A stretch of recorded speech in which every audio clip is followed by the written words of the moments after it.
provençal a retrouvé son caractère sauvage.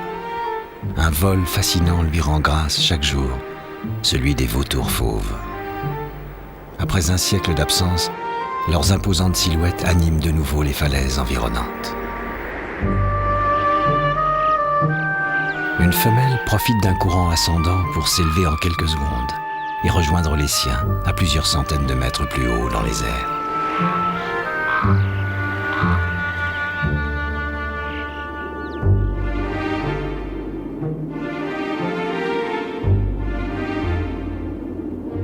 Cette étrange spirale qui culmine à 2000 mètres d'altitude peut durer des heures.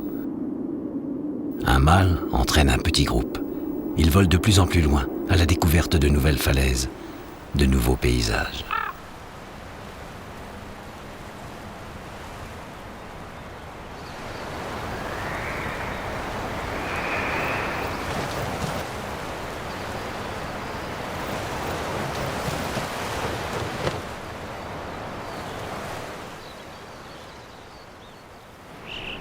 Le vent est tombé sur ce rocher que les gens d'ici appellent le rocher du Caire.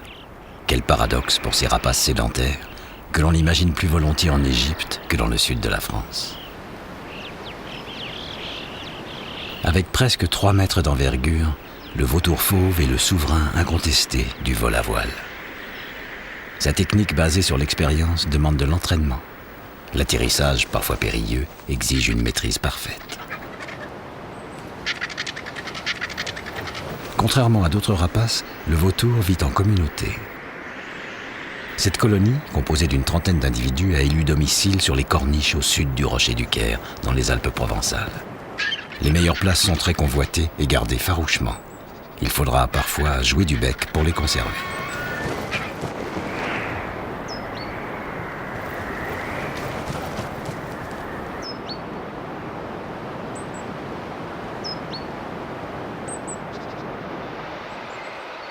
Le groupe de vautours parti à l'aventure se trouve à une vingtaine de kilomètres de la colonie.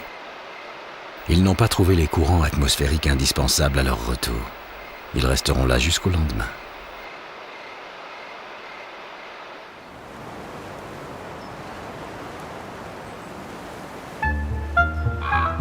Aux aurores, les grands corbeaux virevoltent au-dessus du rocher du Caire. Ils sont une quarantaine à partager le territoire des vautours fauves.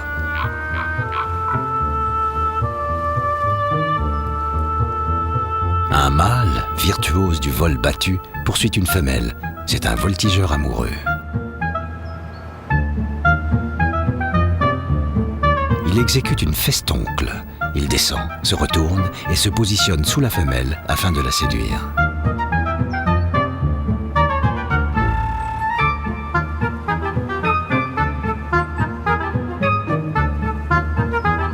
La femelle grand corbeau rejoint son nid suspendu dans le vide qu'elle n'a pas revu depuis un an.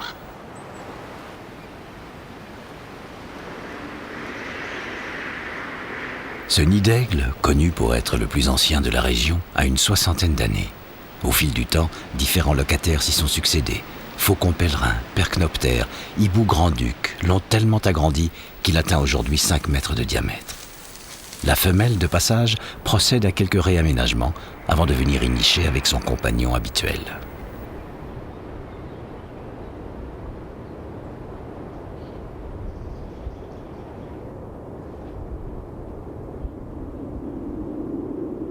Un mâle s'est approché. Il vole à quelques centimètres au-dessus d'elle. Cette parade galante en tandem forme, avec les 2 autres mâles, une figure à plusieurs étages. Son compagnon intervient rapidement et chasse le prétendant. Le couple peut entamer son vol nuptial. Les vautours sont fidèles, ils se rejoignent souvent et volent en couple des heures durant. Ils vivent ensemble une 50aine d'années.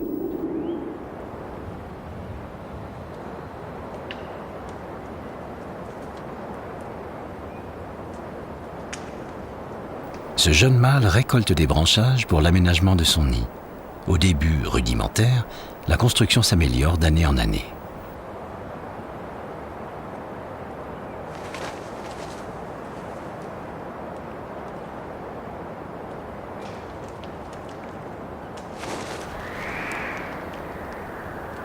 Installé sur un promontoire à flanc de falaise, le nid est à l'abri du vent et de la pluie.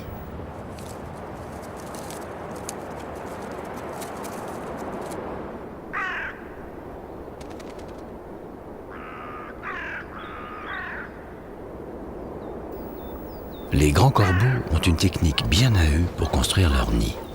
Rusés et vifs, ils n'hésitent pas à dérober des branchages dans ceux des vautours.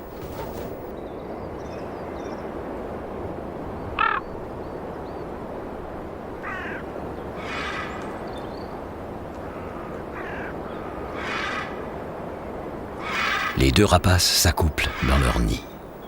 Leurs cris résonnent dans la vallée comme une ode à la vie.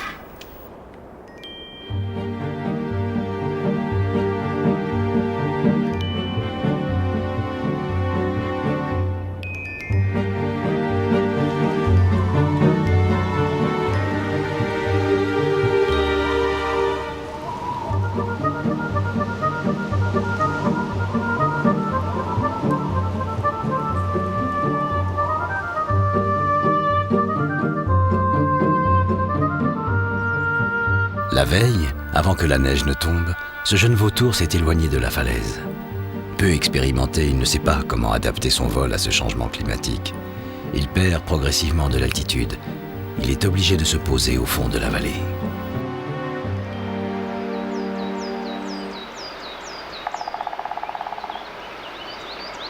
Heureusement, cette neige ne tiendra pas. Elle commence déjà à fondre. Quand la température augmente, le sol se réchauffe. Il se forme alors des sortes de bulles d'air chaud appelées thermiques. Une plume s'élève. Elle annonce l'émergence de courants ascendants. Les vautours parviennent à les détecter avec précision, comme si pour eux, ils devenaient visibles.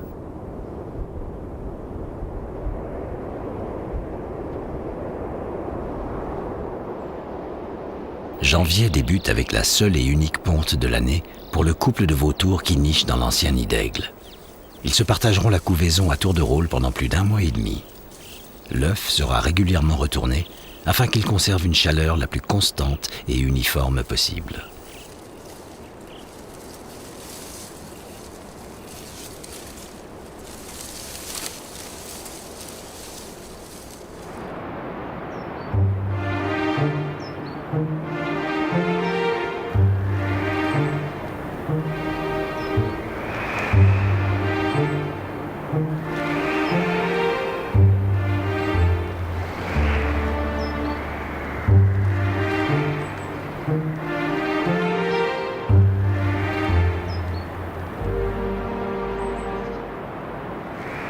La femelle quitte le groupe pour relayer son compagnon. Il peut à son tour partir en quête de nourriture.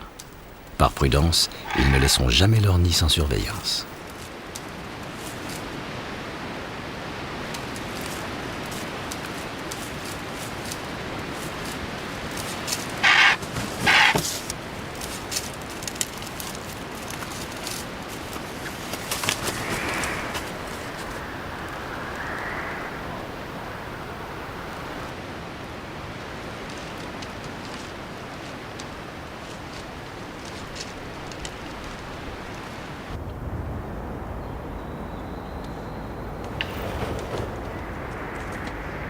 Le jeune couple, quant à lui, s'active aux travaux de finition.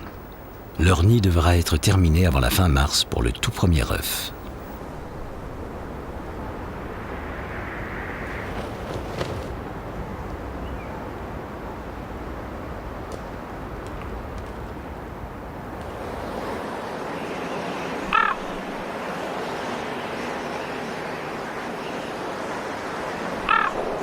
Chez les grands corbeaux, la femelle a pondu 3 œufs.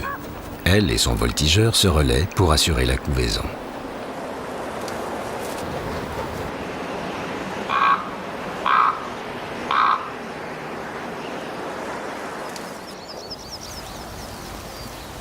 Dans cette région d'alpage, les transhumances existent encore.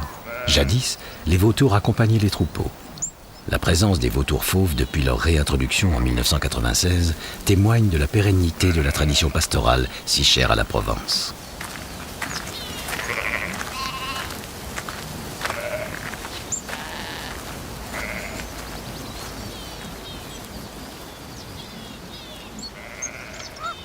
Ce cadavre de brebis abandonné derrière le troupeau vient d'être repéré par les grands corbeaux.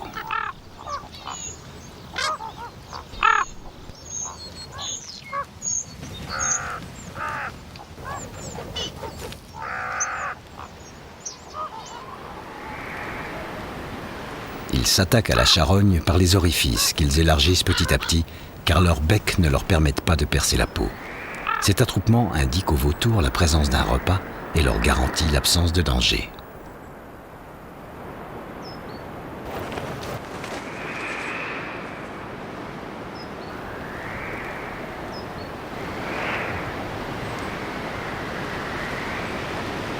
Les vautours affluent de toutes parts. Ils forment rapidement une spirale d'une trentaine d'individus. Certains d'entre eux ont vu ce manège à plus de 10 km à la ronde. Cet éminent planeur détermine sa trajectoire avec précision afin d'accomplir des atterrissages en toute sécurité. Les premiers arrivés se posent et avancent timidement vers la charogne.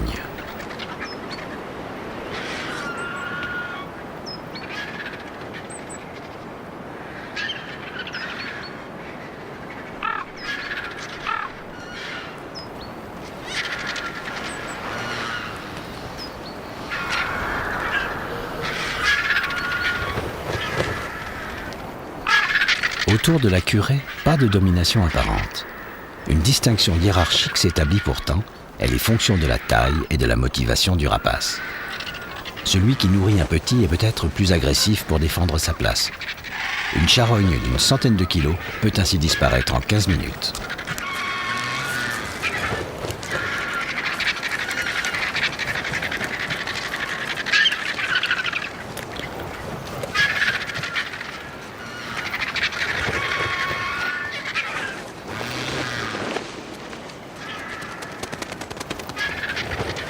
Les vautours n'ont pas de prédateurs. C'est l'homme, au siècle dernier, qui est à l'origine de leur disparition. Il empoisonnait leur nourriture et les chassait par jeu et par cruauté.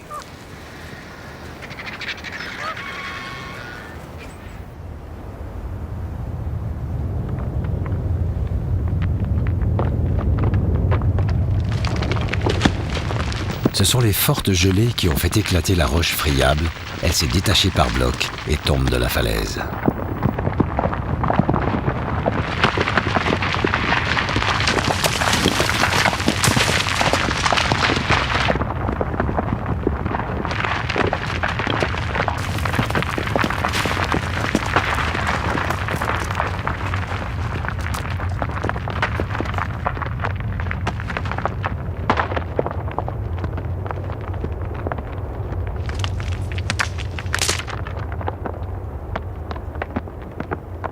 Cet éboulement a provoqué la mort de plusieurs animaux, moins chanceux que ce chamois.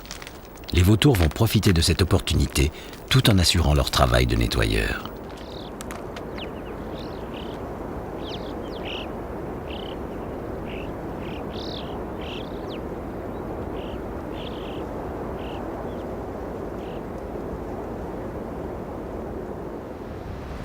Perdu dans ce grand nid, l'œuf si jalousement gardé commence à éclore. L'oisillon perce sa coquille à l'aide d'une pointe blanche appelée diamant, située au sommet de son bec. Les parents l'aident en agrandissant le trou avec une infinie patience.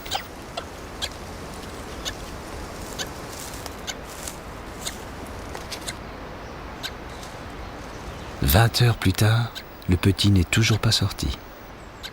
Il lui faudra 2 jours pour venir à bout de cette épreuve. À la naissance, l'oisillon ne pèse qu'une centaine de grammes. On distingue au bout du petit bec le diamant qui disparaîtra bientôt. La garde du petit est assurée à tour de rôle.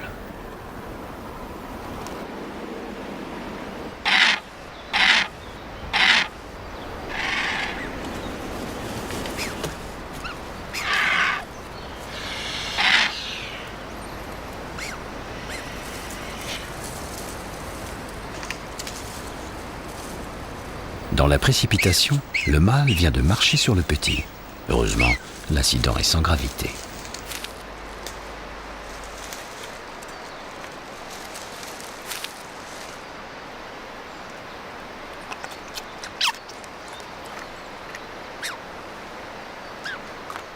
Le premier repas du nouveau-né sera liquide. Le mâle régurgite les aliments stockés dans son jabot, il garde la viande dans sa gorge et laisse couler le liquide le long du bec. De son côté, le couple de grands corbeaux a donné naissance à 2 petits. Le 3e œuf n'a pas éclos. Un petit tombé du nid s'accroche instinctivement à la falaise. Cette situation est délicate, mais ses parents continuent malgré tout à le nourrir.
Les vautours, que la nuit a rendus immobiles, ressemblent à des statues de pierre qui auraient traversé le temps.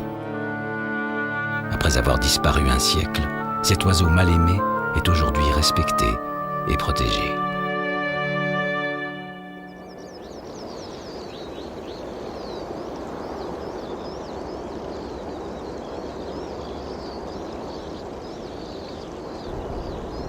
Un percnoptère, le plus petit des vautours, a quitté l'Égypte pour nicher dans la région. Sa présence liée à la réintroduction du vautour fauve atteste d'un certain équilibre retrouvé dans cette partie de la Provence. Les vautours arrivent de toutes parts, attirés par une charogne. Le jeune couple, guidé par son instinct grégaire, les rejoint aussitôt, laissant l'œuf un instant sans protection.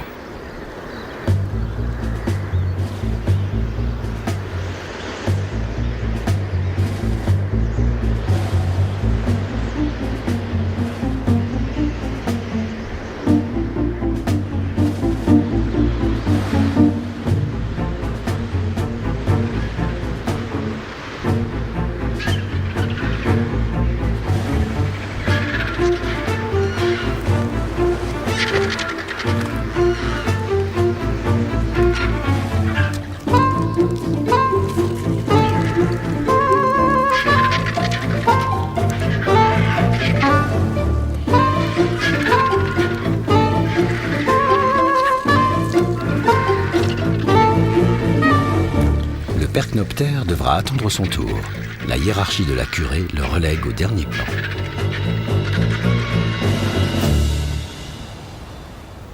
Le jeune couple de vautours n'aurait pas dû quitter son nid. Cette erreur lui coûtera son premier œuf.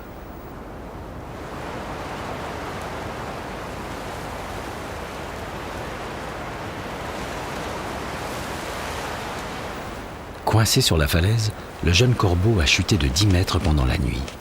Ni lui ni son frère n'osent encore se risquer dans un premier envol.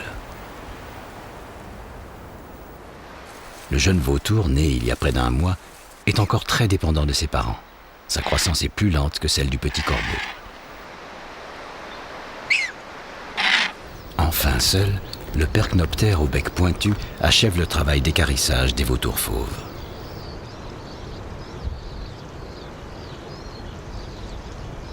Les parents doivent aller chercher leur nourriture de plus en plus loin, car à cet âge, le jeune vautour a un appétit insatiable. Il ingurgite maintenant des morceaux de viande de plus en plus gros.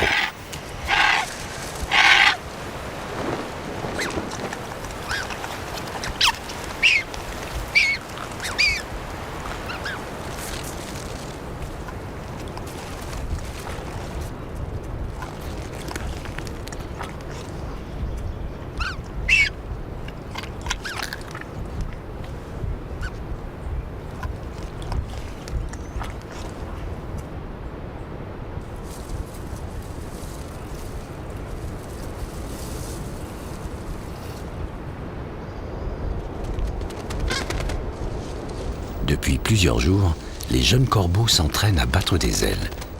Ils sont maintenant prêts pour le grand saut. Le petit tombé du nid se jette dans le vide le premier. Ce vol un peu chaotique est plein de promesses. L'oiseau prendra vite de l'assurance.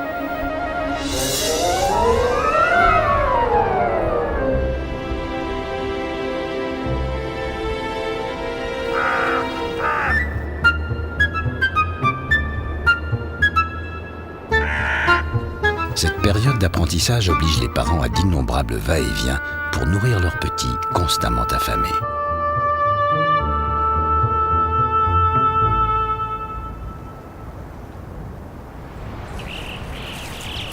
Deux mois se sont écoulés.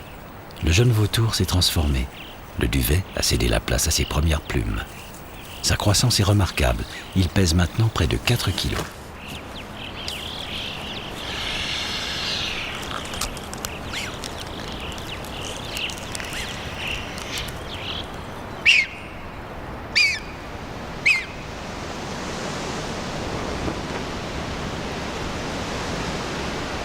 La jeune femelle, dont l'œuf a servi de repas au grand corbeau, profite de bonnes conditions climatiques pour quitter le rocher du Caire.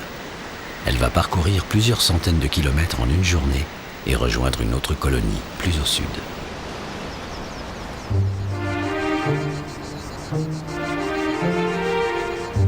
La Provence, qui a retenu son souffle tout l'hiver, retrouve ses parfums, ses couleurs de lavande, d'ocre et ses genêts noyés de lumière.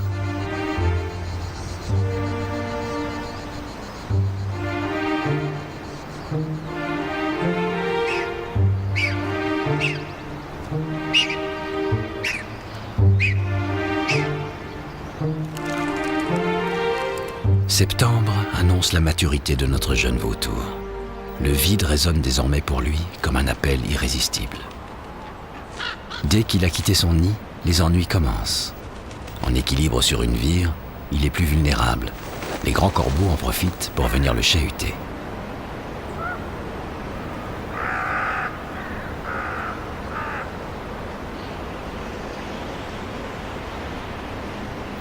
Au début, le jeune vautour aura du mal à garder de l'altitude et ses atterrissages seront parfois difficiles. Plus d'une fois, il se retrouvera au fond de la vallée. Pour reprendre son envol, il devra remonter les éboulis en marchant, comme l'ont fait d'autres vautours avant lui.